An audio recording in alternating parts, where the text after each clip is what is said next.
Okay, good morning, everyone. Welcome to our 16th Reskill Americans Town Hall. And we're now kind of heavily into the project phase. And, I hope people are doing well, getting to know the people in your team. Juan, how are you doing this morning? I'm doing great, Mike. Excited to be here for another week. Yeah. And we have, I know we have a weird weather event happening here in Seattle where we have, it's going to be 108 degrees today. And how hot is it going to be in Austin today? Oh, I haven't actually checked the weather. Probably like 80 or something. Well, yeah, it's always hot. Well, hot. Yeah, that's true. All right. Do you have any updates on the program this week or anything to talk about? So yeah, I mean, I know like we've been having conversations around the projects and how the things that have been working well and the things that have not been working so well. So we'll be giving some updates, I think maybe sometime this week, just to kind of like see, and also like the survey that we're working on to see like where everybody's at, if they're getting the help that they need, and if they basically understand, what this phase is supposed to be about, because I feel like the communication hasn't been like the greatest, especially from and so essentially we want to see where everybody's at, how they're be able engaging with their team, and if there are any improvements that we need to make to ensure that they're getting the best out of the project phase. Great. Yeah, I think one of the things you might see, we have brought in a professional educator who teaches at the university level, and she's going to be helping us with analyzing kind of and just kind of learning about how our program is working. So please do. I'd like to encourage everyone to please respond to any of those surveys that we're sending out, because we are a new program and we're trying to fine tune it to make it work better. So I know there have been some bumps in the road, and the transition to the project phase hasn't necessarily been that smooth for people, but hopefully people are starting to get into the groove now. But yeah, that would be a big help to us to help us figure out how to improve our program for this session and also for the next sessions we do. Okay. Well, why don't we get started with our guest today? So our guest is Tony Wright, and I know a lot of students have been asking me. I've had a lot of kind of software developers and things like that on our town hall meetings, and we have yet to talk with someone who's really focused on design as a career path. So I have a really good friend, Tony, who's been a designer for a long time, and I think it'd be great to hear his story and have a discussion about the designer career. Hi, Tony. Hello, nice to be here. Yeah, thank you very much. Well, why don't we start off? Maybe you could introduce yourself in terms of like how did you get kind of started as a design? Did you think of it yourself as a designer? I'm kind of putting you in that bucket. I assume you do, but how did you get started off in your career? Yeah, no, I've always thought, I mean, no matter how far I went in my career, I always thought of myself as a designer, at least kind of, if not first, right up there. It's always been like, even when I was leading companies, I was a designer who led companies rather than a leader who kind of designed. But yeah, my start was unusual and kind of, I was pretty artistic in school, but by no means an artist. And I think, a lot of times artists actually have a harder time with design, because design isn't about, putting what's in your heart into the world. Like a lot of artists think about art, design is about serving the customer and serving the person who's going to consume that design. So it's kind of a visual engineering, right? You're building something for other people. So I was, kind of artistic, but I didn't, sit and draw in a corner all through school or anything. But was pretty good on the art side of things, and, grew up kind of geeky, had computers in my life early on, which is, super lucky. But, I went to college because I didn't know what else to do, and got a psychology degree because I didn't know what else to study. And so here I am graduating from with a psychology degree, which if you ever get a bachelor's in psychology, you will learn is a good foundation for a job in retail. Oh, no.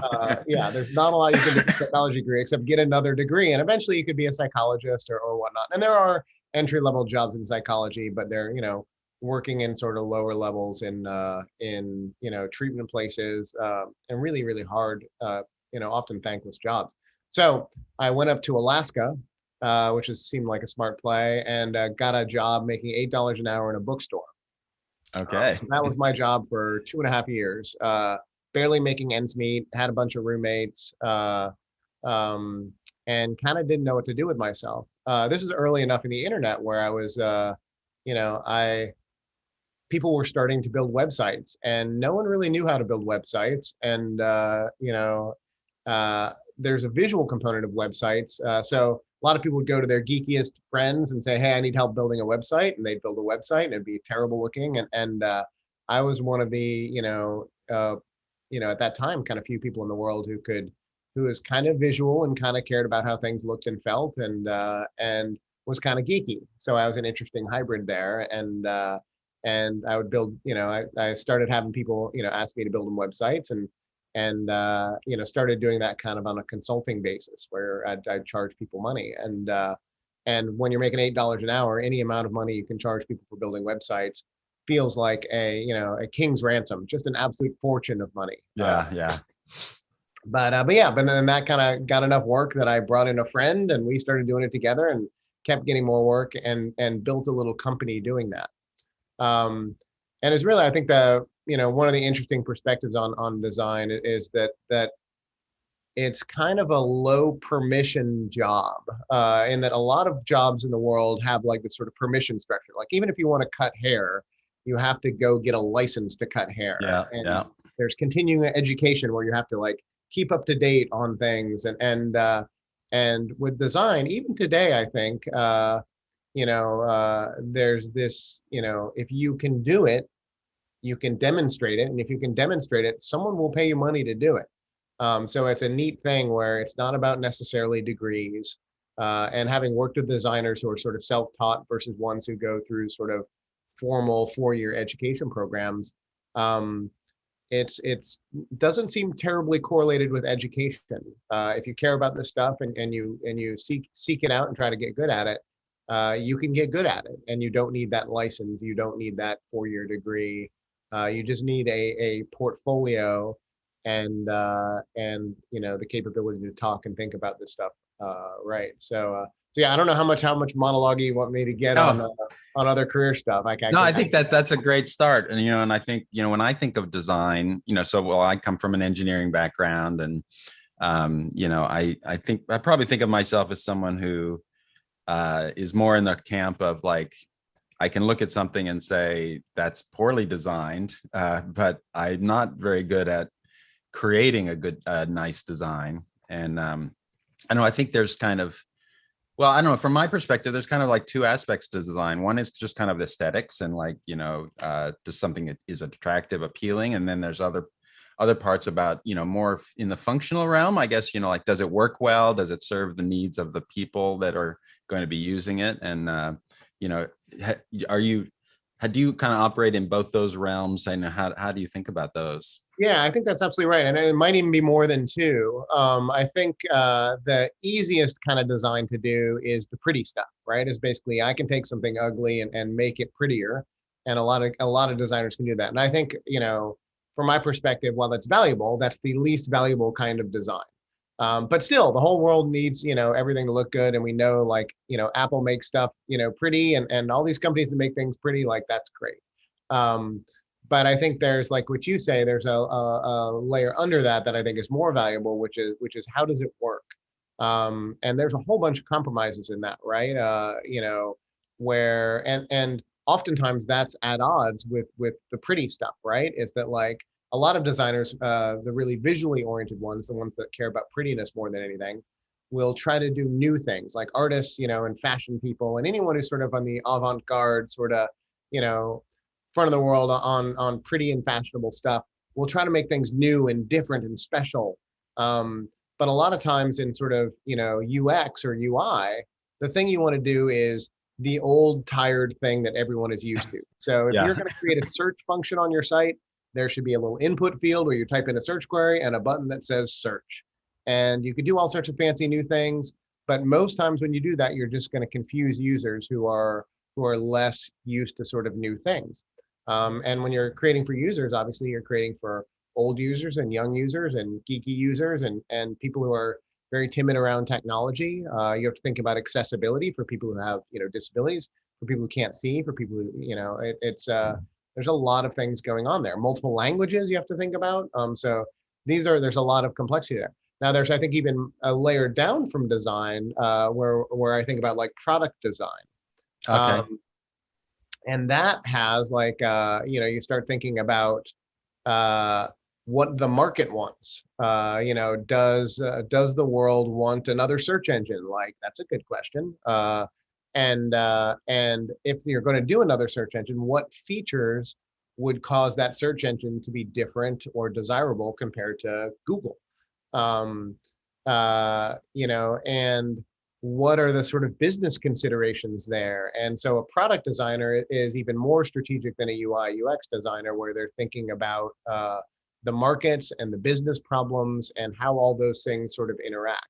Now, I think that's a really hard, these are the kind of order of things that I would probably suggest people sort of attack this stuff is the easiest thing to do is to make things look nice. So if you can just sort of be like a pretty UI designer, like you can get a job, if you're kind of artistic and creative and can figure out the software, pretty geeky about the stuff, like you can jump into that, I think, pretty quick. I think you get progressively harder to learn and, more senior jobs as you get sort of more towards UI, UX, and product design and strategy and stuff like that. So I would definitely counsel people away from like, I would like a product strategy job as my first job. Like there's a whole ocean of stuff to learn before you can sort of be competent and valuable in that world. But to me, that's a lot of the neatest stuff. And it's neat that in this sort of path, there's a progression where you can really kind of work your way down to the more strategic kind of jobs. Yeah, that's cool. So I imagine like your first customers were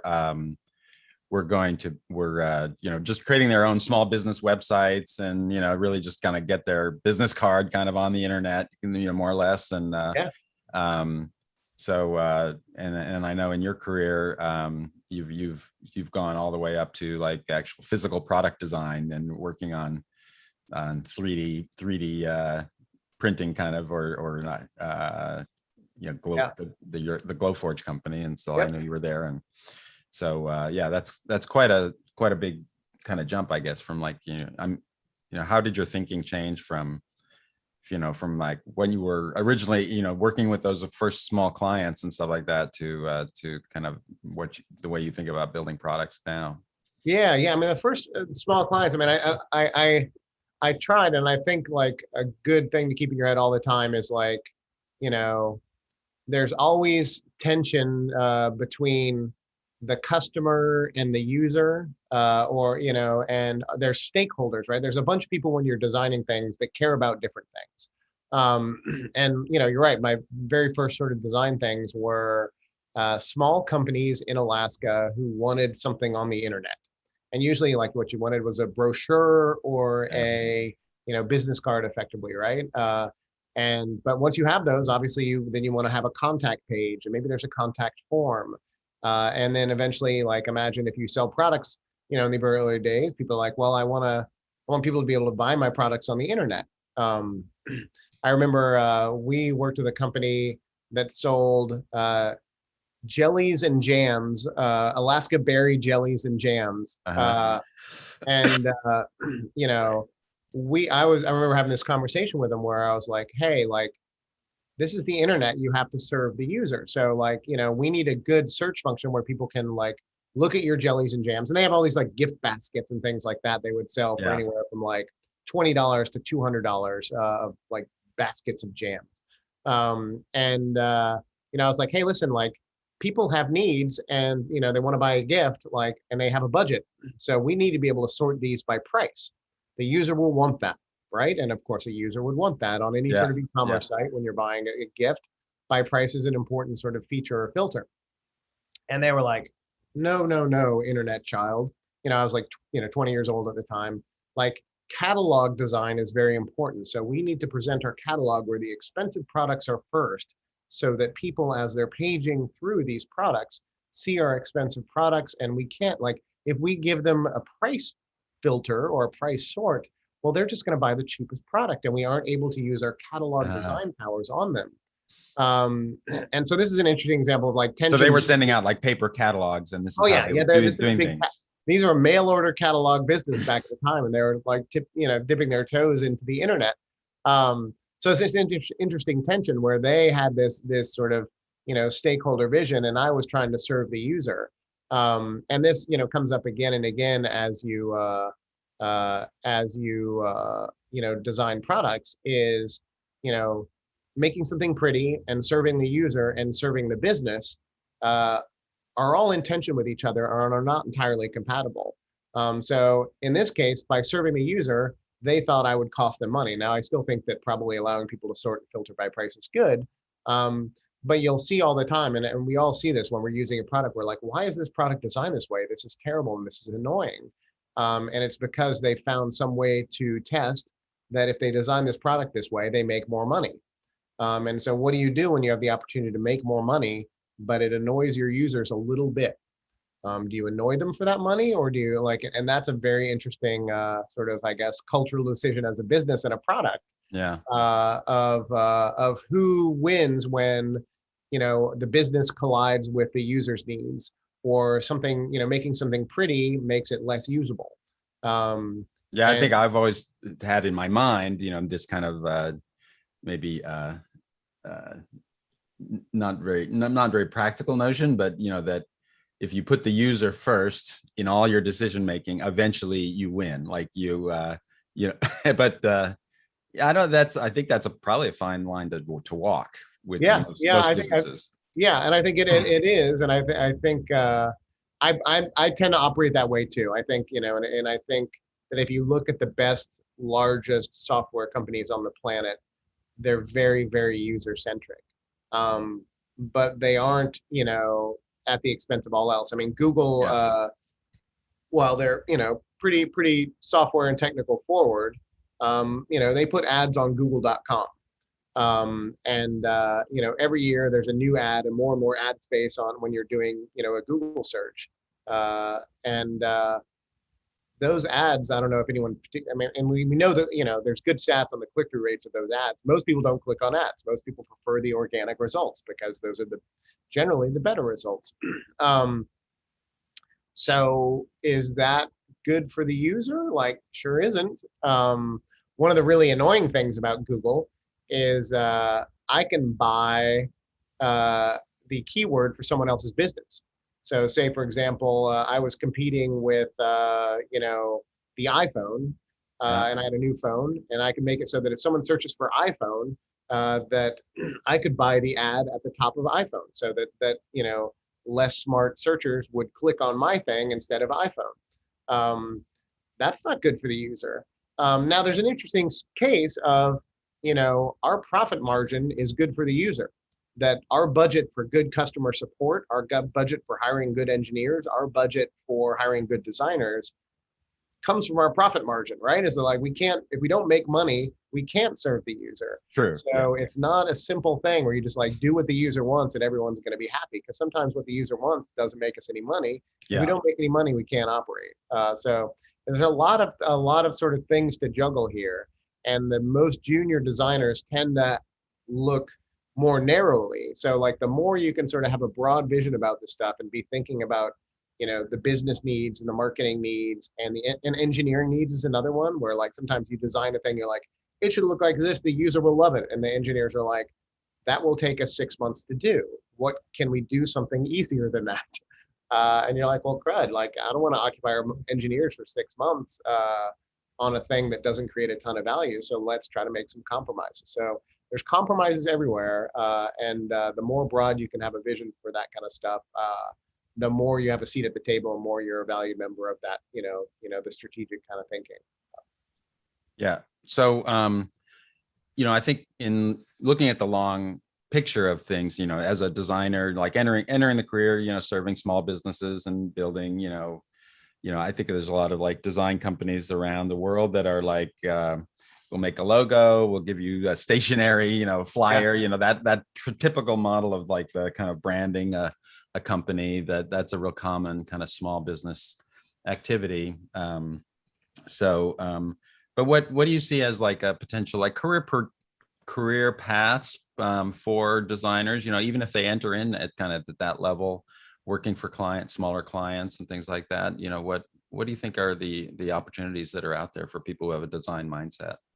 Oh boy, yeah. I mean, I think one thing you can do. I mean, the world where creating kind of online brochures or online business cards really kind of melted away now. Like that's really commoditized. You can still do it, and I still think like I mean the best thing anyone. And there's still like a lot of like social media engagement and that sort yeah. of thing. Like it's maybe morphed into like a different realm. Yeah, no, I mean, it's still there, but there's so much with WordPress and these massive. There's just an ocean of template sites out there where like and all these little sort of plug and play tools for like contact forms and discussion forums and e-commerce, where like it's almost just like building Legos to build someone a small business website now, where previously like you had to know HTML and CSS and secret tricks about how tables worked in HTML and just goofy, crazy stuff like that, and hosting companies. But it's still, those Legos are valuable. And I think like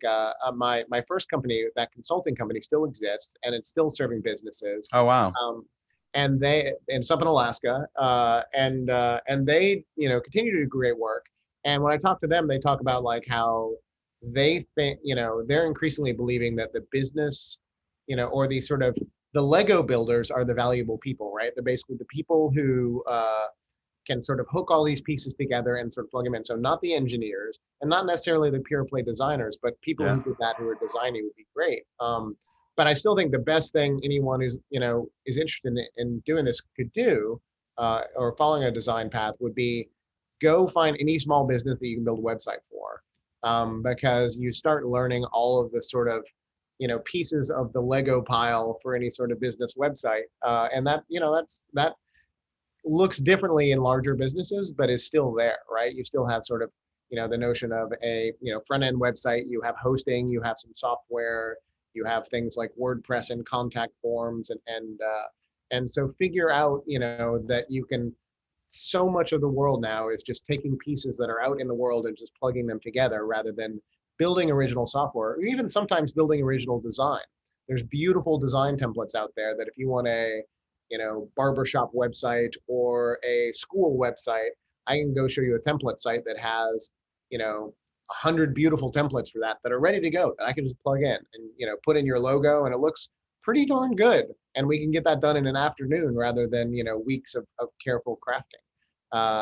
So just doing that is a great exercise, and then taking that and kind of applying a sort of design touch to it and making it look like the business, and kind of fixing. Does that more like I can kind of envision like someone who's interested in this like as a career, having imagining what their life is going to be like, and they're kind of I would be imagining, oh, I'm going to be doing all this creative stuff, creating new original bespoke designs for people that are going to blow them away with how beautiful they are. And and then you're talking about like, oh no, you're just like the most valuable way to do things is just click together things that have already been made on the internet. So like, well, how do you like, is that a good way to transition though? Like, do you kind of have to go through that path, or is that a good path to go through to kind of get to the other side where you are like going to have this more like creative component to your job, I guess? Yeah, I mean that's a great example of just kind of like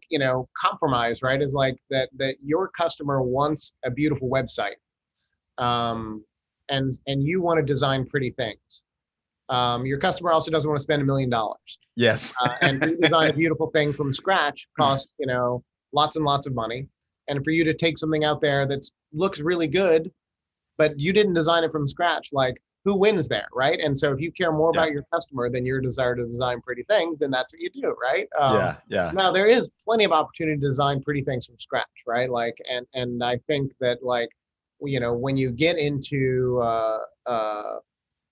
when you have a customer and they, you built them a website, then, it's they have a holiday promotion coming up. They're like, well, we need a holiday promotion email and we want that to look, a certain way. Could you design that?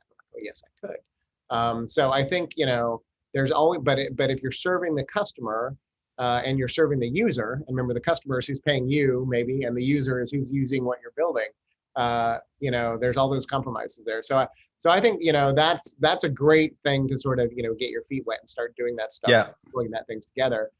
In terms of like career path, I think there's, United States is full of businesses of all sizes, right? And I don't remember the stats are, you might remember them offhand, but like the percentage of sort of jobs that are in small businesses versus large businesses. Yeah, it's a pretty huge percentage actually. Yeah.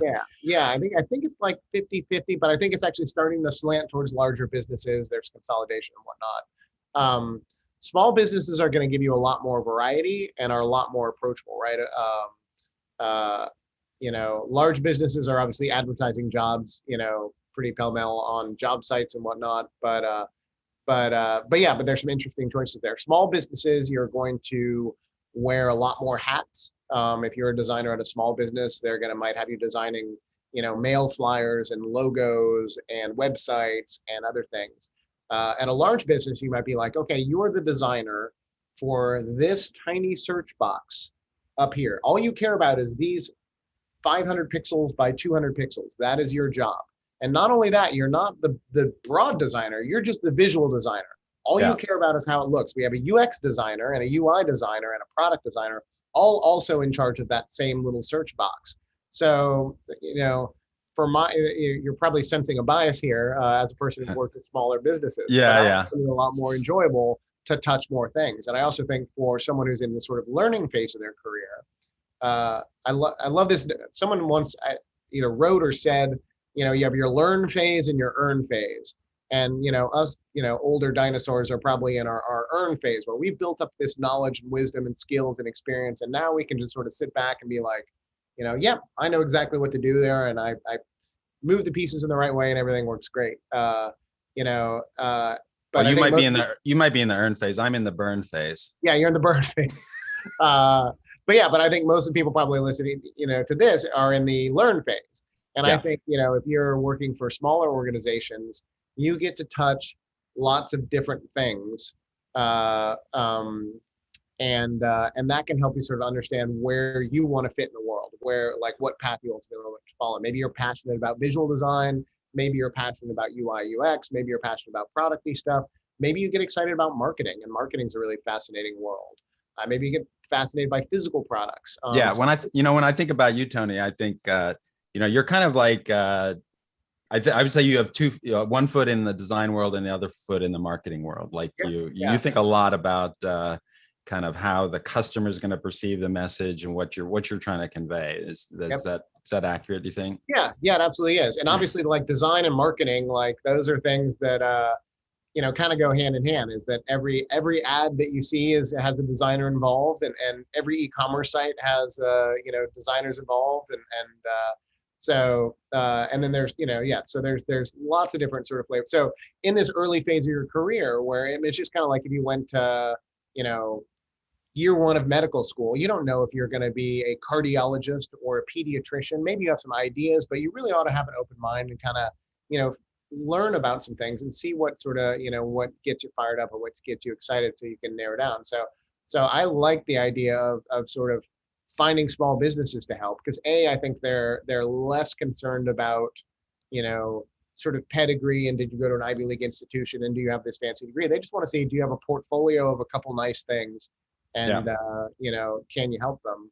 What do you think about the path of like starting your own business and being an entrepreneur or being a small business owner? Is that I love that path for everyone somewhere in their career. And that's, I think, if I was gonna, my parents grew up pretty poor, and my dad actually did pretty well, and he was entrepreneurial. And that was a thing that surprised, it's amazing I had to learn this lesson twice, but I just grew up with a notion of like, oh, of course a person could start a business. But I think most people get out of school and they start looking around for a job. Yeah. I mean, most people are trained to be cogs, cogs in the machine. Yeah. I mean, that's what the world is kind of shaping you towards. So I learned that, grew up kind of learning that lesson. Then I went to Alaska and I started a business, and I was kind of on the outside in Alaska looking at all these sort of startup blogs, and my business was a services business. We were like consultants. We sold time for money, and did very well with that. But I never occurred to me, again, this is just like what the examples around you teach you that you're allowed to do. Never occurred to me that I could start a product company. And I'd read about them, and they're exciting, Steve Jobs and Apple and all these sort of Silicon Valley, wizards that are doing these things. And I'm up here like, well, I could never do that. I'm up in Alaska, blah, blah, blah. And ultimately I did start a company like that. But, I just, you tell yourself you can't, I think that's one of the huge advantages of growing up in a Silicon Valley. Of course, I grew up in Maryland and then went to Alaska. But in Silicon Valley, you're surrounded by people who do this. And of course you could do this. So yeah, I mean, it really it's astonishing how easy it is to get your one customer.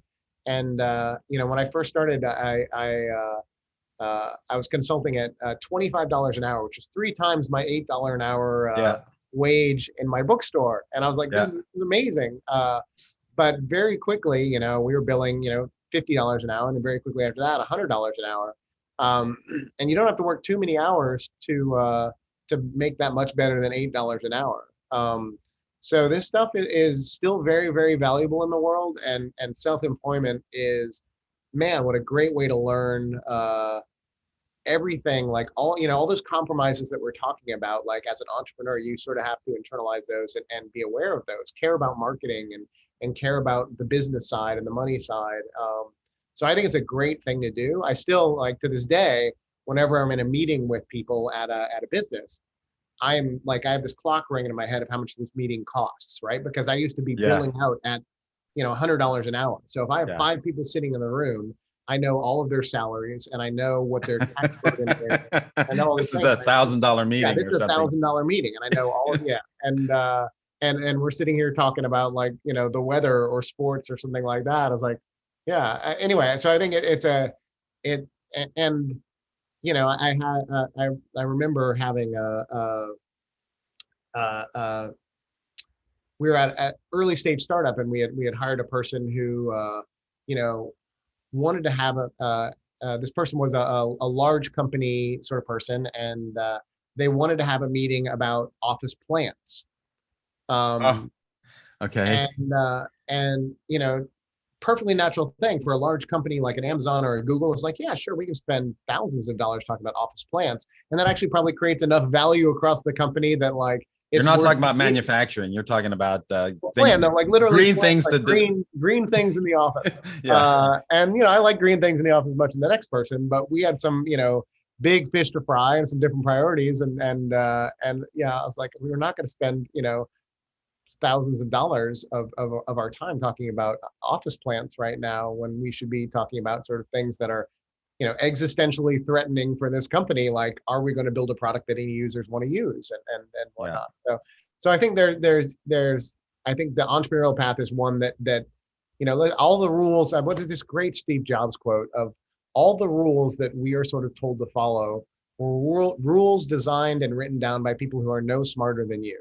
Right. So you don't have to listen to any of these rules. And the notion that you can just start a business right now, and in America, I've known some immigrants who have said this, and it's hard to internalize it as, some of it for those of us who are born here, but wow, you can just go out and get a business license and start a business. And yeah, it's kind of annoying that there's some gatekeepers who say well, no, if you want to start a barber shop, you have to get licensed as a barber. And there's still stuff I just read the other day that the American Medical Association has blocked the creation of new medical schools for decades. Oh, wow. Which is a great thing if you want to keep the number of doctors small, so all the doctors who are here can make lots and lots of money. So there are gatekeepers out there who are trying to sort of, put up barriers and close doors. Pull the ladder up behind them. Yeah, exactly. Pull the ladder behind them. That's a great metaphor. But technology is still, and design is still one of those things where there are really relatively few gatekeepers, and certainly starting businesses in the country is easier than almost any place on the planet.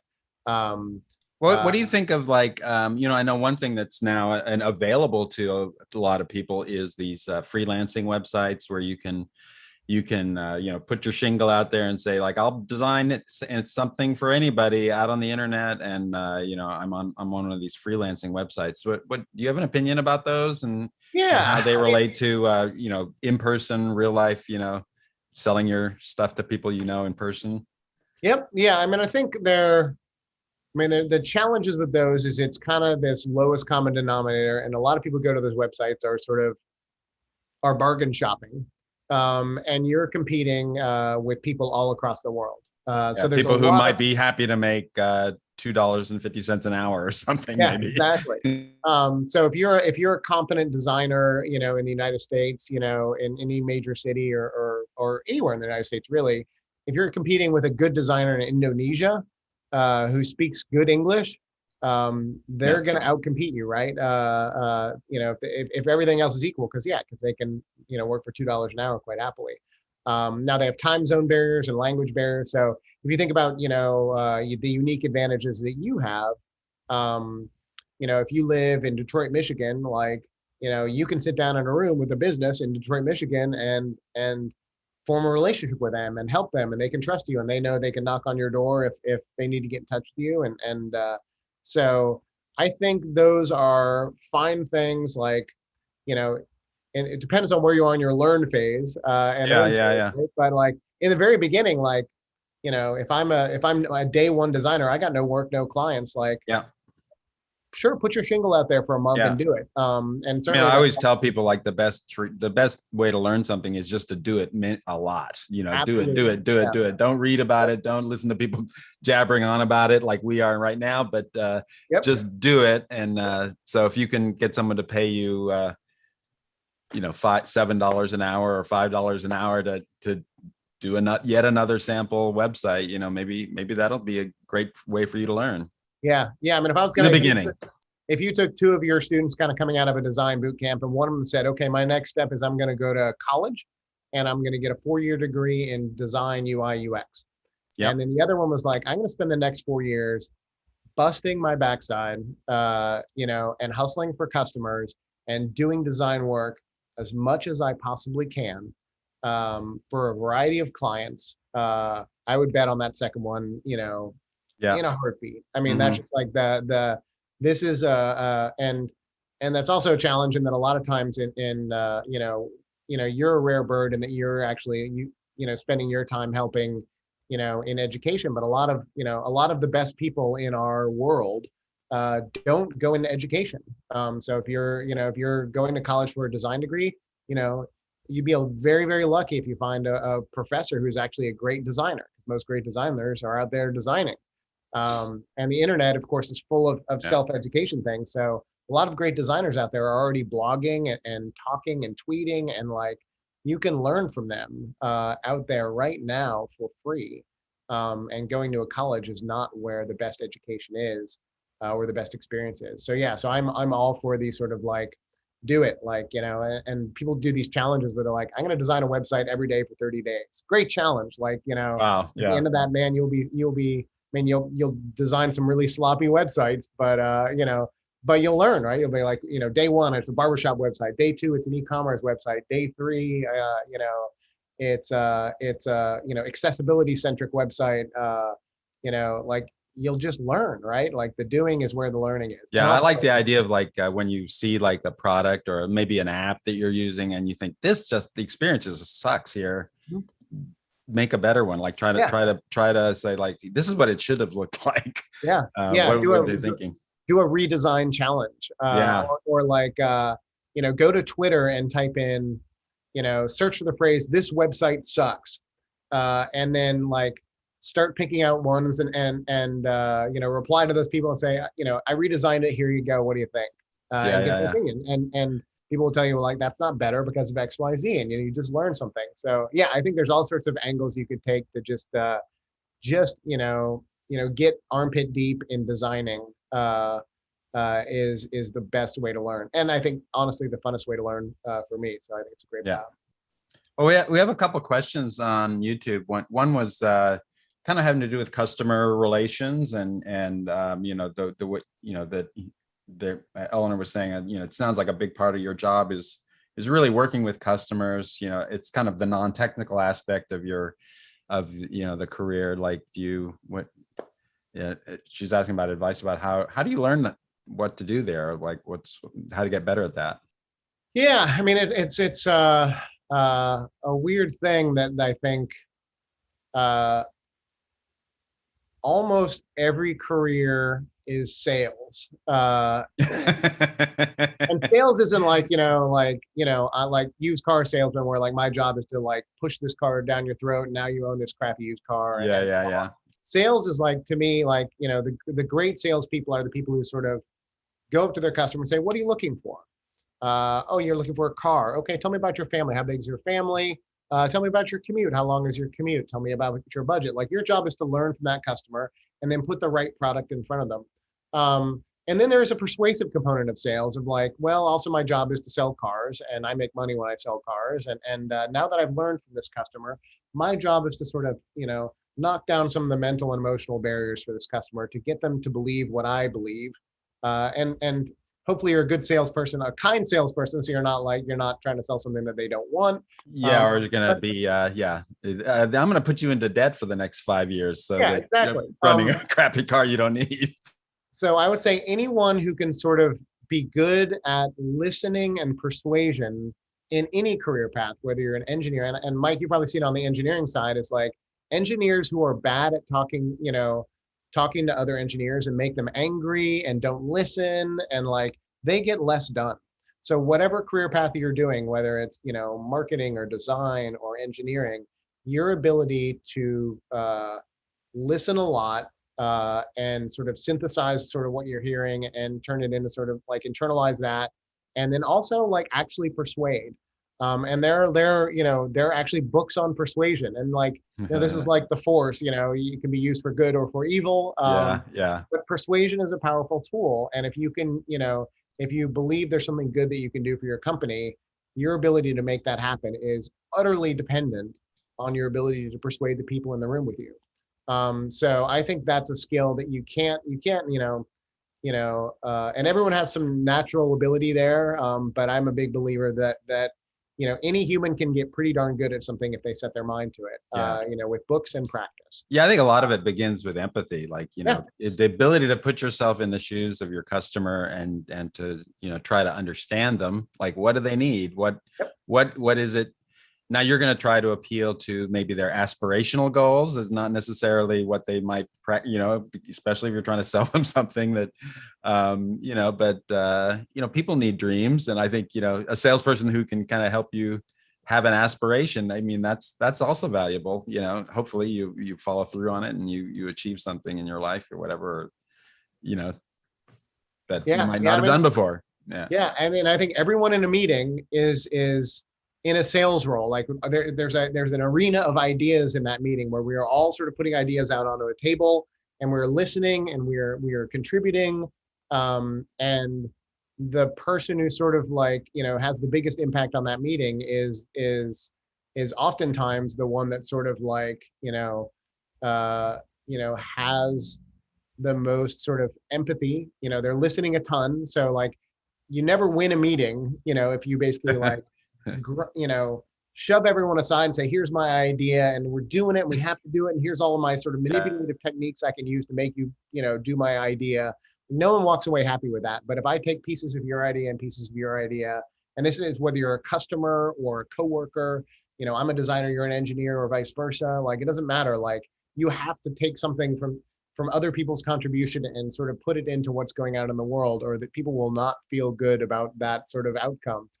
So I think, that is another practice thing of like, it's a practice and a skill of don't, even if you're sort of shy temperamentally, don't give up on that skill and be relentless about, breaking down your sort of fear about that stuff. Like, when I was young, like the notion of going up to a stranger in a room and having a conversation was a difficult thing. And so we all know that the way you get comfortable with things is practice. And so, if that's a problem for you, start talking to strangers. If you don't like public speaking, there are clubs and classes about public speaking, Toastmasters and those kind of things where you can get good at public speaking. sales and persuasion. Like there are a couple great books on that. You know, you can just, you know, best books on persuasion, Google that, and you'll find 4 or 5 books on persuasion. And that's important. Those are skills. Again, you can use them in a manipulative kind of gross way, or you can use them in a really kind of benevolent, kind way. You know, because when unsure people need to sort of get the confidence to sort of move forward on a thing, you know, you need to use your persuasive skills on that. So absolutely, like, I mean, Yeah, you and know, I think, you know, like one of the experience I had in my career was, well, from the engineering side, just the contact with customers. Like, there's so many engineers who have zero contact with the actual people who are using their product. And yeah, one of the great things I remember that my team did at Google was every engineer, you know, who was writing this, you know, creating this product, we spent a 1 day a month just on the customer support line, you know, and we just talked to customers all day long. We took their questions, we tried to solve their problems, understand why they're confused. And I learned so much about like how our customers like saw our product, and, you know, kind of, I think that informed my ability to create a better product for them, you know, and understand what their real problems were. yeah, So, yeah. I think, I mean, that's asking questions, and like empathy and curiosity, I think, are huge. Like when I interview designers, when I was hiring them, uh, generally, like, you know, one of the design sort of interview techniques that I would use is I'd say, okay, here's a design challenge. We need this to do this. What should we do? And the ones that I never hired were the ones that said, okay, they'd walk up to the whiteboard and they'd start designing things. uh-huh, The ones that I hired were the ones who were like, wait, so who are we designing this for? uh-huh, yeah. I'm like, well, what do you mean? They're like, well, are they technical? I was like, yeah, actually, well, it's really technical. Let me talk about the market. And they just sit there and ask questions. They didn't Just do a start answering. simple, yeah, no designing in their head was happening. They were like, I need to understand this user. I need to understand like what's in their head and heart. How varied are they? Is it, you know, all young people, all old people, all Americans? Is it international? You know, I need to understand sort of this user. And that's a lot of like when you design products, you realize that like, especially in the early stages, the user type tends to be, you know, narrower than you might think, right? And now obviously everybody uses Google, everybody uses an iPhone. But, you know, in the very beginning, the sort of beachhead customer for the iPhone was this kind of early adopter, sort of geeky, sort of design snobby kind of person that they made that product for, and that was their kind of beachhead. So just understanding the user and the sort of breadth and depth of the user. And also they like the greatest designers, the greatest ones that I hired would finish asking those questions and be like, all right, so how do we make money with this? And how much Yeah. does it cost for us to do this? Uh-huh, And they yeah. would sort of want to understand the business gears that we're turning that could make all of this possible and pay everybody's paycheck and allow us to serve these customers. So, you know, lots and lots of questions, lots and lots of curiosity, and lots of humility as a designer of like, I have a lot to learn here. And as a designer, one of the things that is super humbling as a designer, even one that I, you know, at this point in my career, I think I'm pretty good, you know, UX and product designer, but I'll design things. And then my next step is like, I don't want to give this to anybody yet. I'm going to bring in 5 customers and put this in front of them and watch them. Ah, And well, that's a great segue to like a question we had here also, like Sure. someone asking about being a UX researcher. Hmm. And I, as you've been talking, I've been also thinking about, you know, we've been talking a lot about the front end process, you know, how you might get to that first design. What's your experience with kind of testing out designs and doing user experience, you know, getting feedback on user experience with people? Yeah, I mean, UX research, I mean, and UX in general, like I would say, you know, the worst thing to do is design something and throw out in the world and say like, it's brilliant, we're done. Like, you know, design is this long process where the first version of whatever you design is almost certainly flawed in some horrible, embarrassing way that you Yeah. don't yet know. Hopefully it's a continuous process if your company lives long enough, right? Yeah, exactly. Yeah. And so you want to sort of anything you design, you want to have the humility to say like, I don't know what I've messed up here, so I need to figure that out before we launch it broadly to the world. Even if it's a logo, right? If I design a logo for your company, like I should show it to 5 people and say like, how do you feel about this? And they're like, that's ugly. I was like, oh, bad logo. Or like, I'm confused. Is that, or like, you know, what is that shape over there? And you're like, oh, I thought that would be really obvious. So it's very surprising, like what actual people like we'll see. So I think, you know, UX is this sort of new thing where that used to be how we did design, is we design a thing, we throw it out in the world and be like, we win, and like, and it would be terrible, and we learn all these things. So now a lot of times we're, you know, doing, you know, UX research, which is, you know, it's a very tricky thing, right? Is that it's very hard. Like if I show, you know, design to 5 people and I get feedback, uh, do I listen to it? Like, Yeah. Yeah. like, and if all 5 people say, you know, I really don't like this, does that mean I absolutely have to change that? Or so what do you do with your convictions when they collide with users? And obviously, if everyone finds something confusing, you should fix it. Um, you know, but if 3 people say this is confusing and 2 people don't, like, you know, how do you fix it? And what is your recommendation there? Yeah. You know, I've run into a lot of things too where I don't know, there's this maybe this happened more when I was at, you know, bigger companies, you know, building products, you know, a little bit of the attitude that like, you know, we're the professionals, we know what's best, we have like we're so steeped in this thing, we have like this great vision for what it could be. Our customers don't have that experience, they don't have that, you know, focus in their lives to tell us that they want us to do that, you know. So there is a challenge, you know, and I think you know, I think this probably happens at a lot of companies, you know, where you know, you think, well, you know, we know better than the customer, and the customer will once we teach them about it, they will follow along, they will know, like, they will see it when we give it to them, they will then understand it, you know. Yeah, there's probably one of the more overused quotes in sort of snobby designers is, well, Henry Ford said, if I asked customers what they wanted, they would have said a faster horse. Yes. Right. It's like, so like, you know, and it turns out Henry Ford was right, that making a car was actually a pretty good idea, business wise. Yeah, I think this applies to a lot of like new product categories, you know, like the first iPhone or whatever, you know, like those things. Although I think Apple probably learned a lot about what customers really wanted when they created the first one, but. Yeah. And I'd say career-wise, I would say user research is a nice growth field, and I think it's a great path in. And then, like, you know, sort of there is a world where there are junior user researchers, right, where their job is to just sort of like manage the interviews and look at the data and try to synthesize it and whatnot. So I think if you wanted to go larger company route, I think that's a good path and a really valuable contribution. I think Apple is somewhat famous of, they don't do a lot of formal user research. Is that right? Yeah, I mean, that's at least, I mean, they're pretty secret on stuff, but that's my sort of understanding on, like, you know, the iPhone, they didn't do formal research. And certainly if they did, I think like a lot of people with the on-screen keyboard who have been like, on-screen keyboard, this is really terrible, uncomfortable, there's no feedback. Like, what do you think the first interviews of the the on-screen keyboard of the iPhone would have yielded? I think would have yielded a very universal disdain for on-screen keyboards. When in fact, I think on-screen keyboards was a thing that the world needed to be sort of guided to, and now, like, is, you know, can you imagine if we all had physical keyboards like Blackberries did back in the day, right? Yeah. So I think, you know, there is, you know, but I think for really tactical, like for every interaction, whether, you know, it's a contact form or anything like that, there are opportunities to confuse users. And I think there's a ton of value in that for sort of broad, big picture, like, you know, inventions, which is such a rare side of design and almost like not even worth talking about from a career perspective.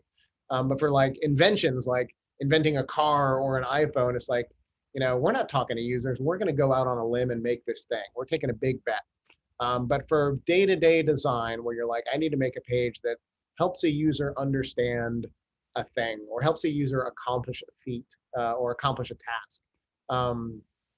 UX stuff for that is just, you know, gold plated. There's just, you know, for, you know, how a form is set up, for where the button goes, for what color things are, for how big the button is. Words are a huge thing of, like, you know, designers who really think about copywriting and the words on the screen, like, you know, you can't separate the pixels and the words. The words are a huge part of the design. You know, and man, there's so many, and you're not talking about just the fonts. You're talking about not talking about just the fonts. I'm talking about the sentence structure and, like, do we have a headline? Where do we use bold? Are we going to use bulleted lists or not? Like Yeah. the design of text on a screen is so Yeah. important. And you have to understand that people won't read like they scan, you know, Yeah, that yeah. sort of thing. Yeah, there's very different types of readers. Some people will like start at the first letter of the screen and read every word, and some people are just scanning. You know, so there's very different types of users with copy. And the shortest sort of thing that you could say about that is have as few words as you possibly can. Yeah. And just all What, wasn't that like a Mark Twain thing? Like, I'm sorry, this letter is so long. I didn't have time to write a short one. Yeah, exactly. Yeah, paring down words is just a really, really hard, challenging thing. And there's the curse of knowledge, which I love this. There's this study called Tappers and Listeners, where they did the study where they had a subject tap out a song. So they would say, like, if it's Happy Birthday, they'd go, Happy Birthday to you, but they wouldn't sing it. They just go, and they asked that subject, Yeah. what percentage of the time do you think people would be able to tell what song it is just by tapping? Oh boy. And the answer was they're like most of the time, like 60-70% of the time, I think people would understand my thing. And then they had them do it in front of actual humans, and the actual number was 2%. Yeah, yeah. So when you're tapping a song in your head, you hear it in your head. And similarly, when you're designing or you're writing, you have this whole symphony going on in your head that sort of, you know, that you know all the lingo, all the inside jargon, you know, in your business, and you're, you know, smart about what's on screen, you know what's on the previous screen, or even just their context of your life, like understanding your context. Yeah, totally. Yeah, and you might, like, you know, you have a team of you know, I mean, so often at startups you have a team of, you know, 20 something people who grew up sort of middle class environments. But your users are senior citizens and 8-year-olds and people across the world. And so your context is a symphony in your head that only you can hear. And you're just, you know, in reality, this goofball, you know, tapping a song on your hand, thinking that everybody's hearing you. So that's the empathy. When you talk about empathy, that's kind of the empathy portion of trying to put your head in a person who isn't you, who doesn't have your background or understanding of the jargon, who hasn't been in all of the meetings to know, in like abbreviations, right? How many times are you on a website where you're like, what does that abbreviation mean? Like, what does that even mean? Yeah, like, yeah. How am I supposed to know what that means? And those are people who are tapping on their hand, thinking that you know their abbreviation, right? Yeah, I'm going to remember that metaphor. That's really a good one. Oh yeah, I love it. I mean, it's really, and it's, man, and I catch myself every day doing it, right? Of like saying a thing and then watching someone look confused and realizing like I just use jargon that they don't even have the first clue what is. And that's not because they're stupid. It's just because they haven't been in all of the meetings that I've been in, and they have the same amount of jargon in their head about stuff that they're smart about, right? So yeah, it's humility is a thing that's really something you want to hold on to. But I'd say broadly UX is a great path, and is really critical for that sort of, you know, everyday, design where, you know, every day you're designing a page or a screen or whatever. How much do you like instrument like I know you create a lot of websites, things that are delivered over the web and things like that. How much instrumentation do you put on there, and then how much effort do you put into like how to incorporate that feedback? I would say in almost, I mean, every site nowadays have some sort of analytics sort of built into it. You know, Google Analytics is the big free one where you can be like, how many people visit this page versus this page. These days, you can instrument anything of like, how many people scroll at all on this page. You can actually track the mouse. So you can basically say like, how many people move their mouse over this button but don't click on it. Yeah, and I was seeing like heat maps, like how much time is people looking at things. And that's another, in sort of usability and analysis, that's another great sort of skill set and path of like, it's a paralyzing ocean of statistics that you can get from your websites of like, what are people clicking on? You know, when do they abandon your page? Like, okay, which page most often do people come to and then just leave our site altogether? And you know, when we have an e-commerce thing and they start adding things to their shopping cart, what percentage of them put things in their shopping cart but don't buy? So the skill of taking this sort of massive ocean of data and sort of understanding what data is actually real and we should trust it, or what data might be sort of wrong or be leading us in a wrong direction, like analytics stuff is great. And A/B testing, like just the sort of, you know, the secret weapon of software, one of the secret weapons of software these days is we can test anything, right? So if you say like, I think this button should be blue, and I say, I think this button should be green, we can actually run a test where half the people see a blue button, half of them see a green button. And we can say with authority that the green button is 60% better than, or 60% of the time performs better than the blue button. Now we know what we should do. And you can do that for a headline, for, you say next to this product, we want a picture, a close-up picture of the product or a zoom out picture of the product. Which do we think would be better? So a lot of these sort of theoretical conversations now we can run tests on, and that's like a good organization, doing anything on the internet or on phone, should be doing that nonstop. And so many decisions are made based on like who has the bigger ego or who has the more authority in a meeting and things like that. Yeah, there's the what are that, hippo driven decision, the highest paid person in the room, I think. Okay. Like but yeah, like oftentimes that would be like, well, I like a blue button, and it's like, well, you're the vice president of such and such, so I guess blue button it is. But now we can actually appeal to data on this stuff. Now it's not free to run those tests. And it takes a lot of work to understand how to analyze them. And I think you're right, like a lot of like false information, or if you're not careful, you can think it's saying one thing and it's actually not. And there's things that are hard to measure. Like one of the things that I've seen, like Airbnb, frustrates me every time I use the site.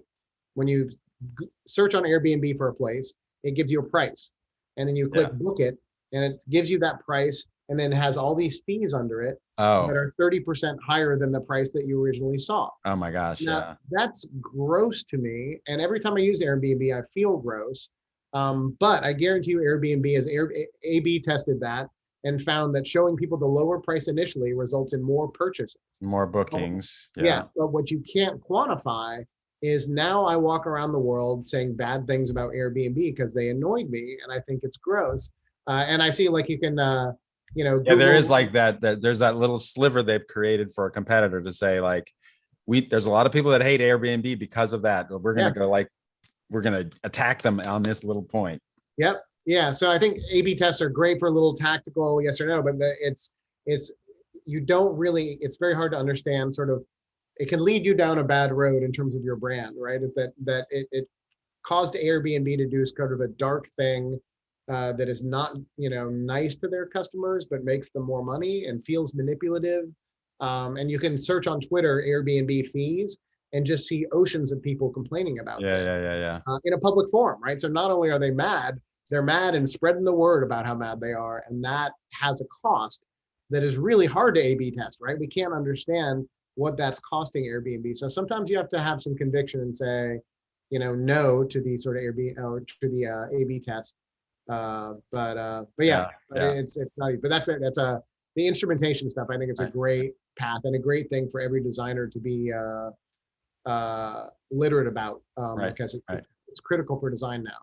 Well, we are kind of coming up on our time limit, and I want to be respectful of your time and other people's time. But I did want to say, like, could you summarize like what would you advise someone who wants to get into a design field? What's your kind of just general advice for people just starting out their career?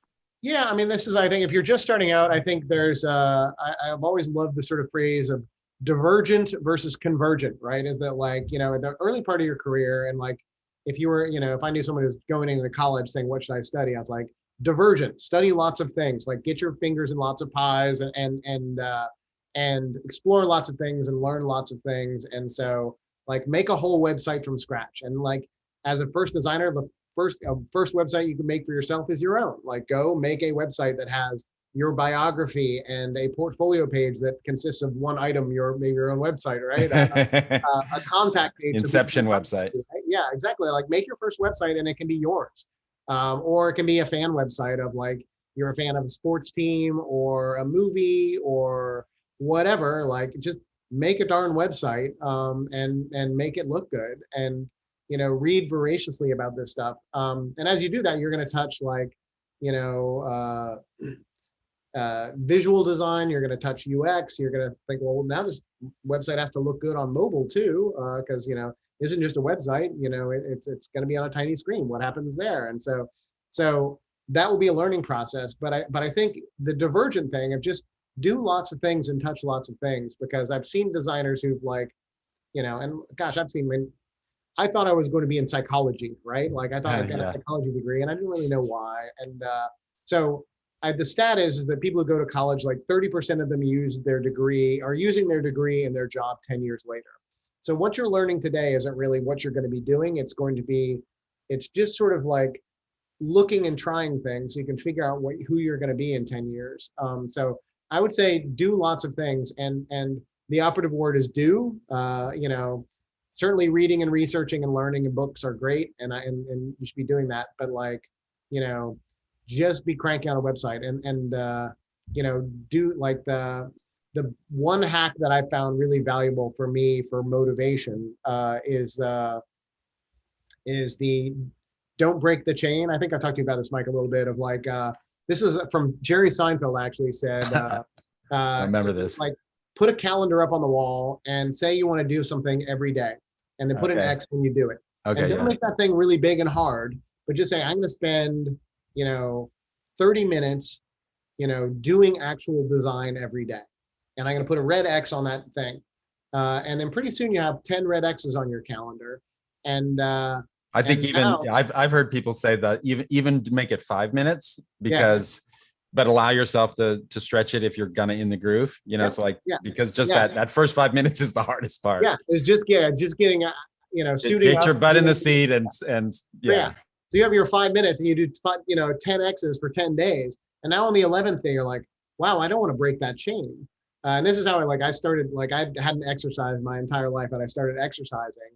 And I said I was just going to do this minimal amount of exercise every day. And I had a chain of like 500 days in a row where I exercised. Wow. And ended up losing like 30 or 40 pounds as a result of this. And you just get very attached to the point where it's like sometimes at 11 o'clock at night, I freaked out, realized I didn't exercise.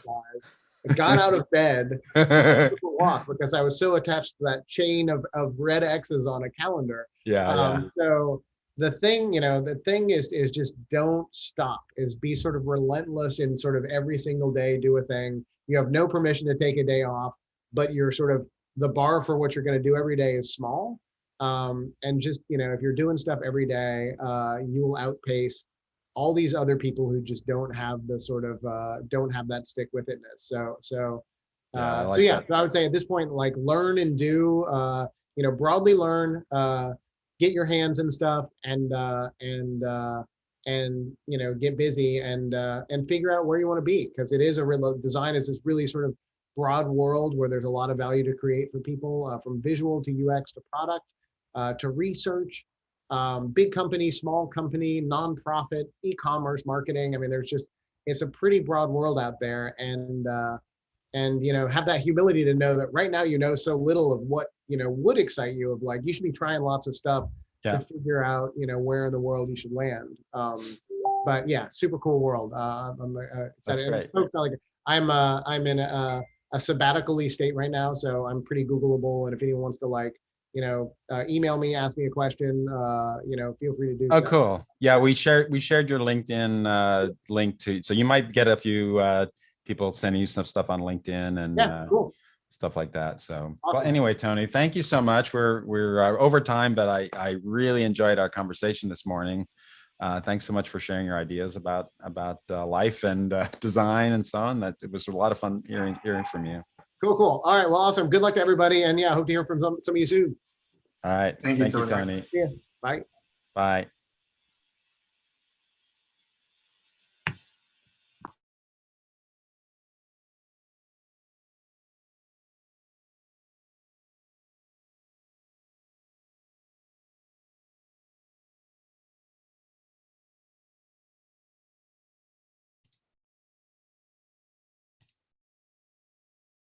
Okay, stream is over.